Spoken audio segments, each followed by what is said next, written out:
morning, children. Today I am going to begin English second. I am directly moving to the second lesson in your textbook. That's a poem. Stopping by Woods on a Snowy Evening by Robert Lee Frost. I think you might have heard about the poet. He was born in San Francisco, the United States of America. He was a poet, a teacher, and also a farmer.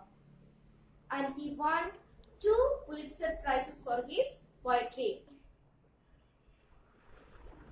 Okay, let's listen the poem.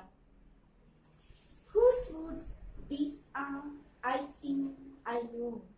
His house is in the village though. He will not see me stopping here to watch his woods fill up with snow.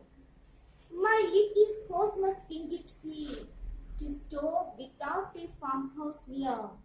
Between the woods and frozen lake, the darkest evening of the year. He gives his harness bells a shake to ask if there is some mistake. The only other sounds the sweet of easy wind and downy fray. The woods are lovely, dark and deep, but I have promises to keep, and miles to go before I sleep, and miles to go before I sleep. In the first stanza, the poet has entered the forest on a cold winter evening. The poet desires to watch the snowfall and spend some time in the woods. He imagines that the owner of the woods, who lives in the village nearby, would not object to his trespassing, as he will not know about the poet's presence there. In the second stanza, we can see that the poet knows that there is no practical reason for him to stop in the woods at this time of the day, yet he desires to stop and experience the beauty of the scene. He feels that the mysteries of the dark night will unfold in the forest. The poet wishes to spend some time in the woods and experience the beauty of nature. In the third stanza, the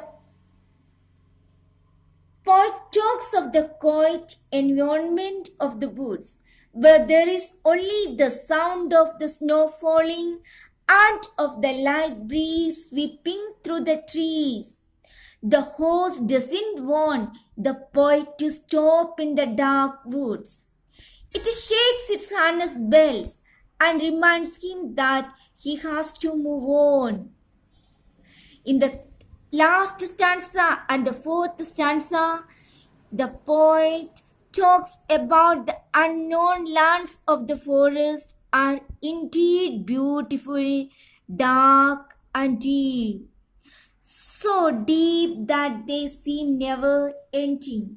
But the poet knows that he has to simply move on. He cannot stay there forever.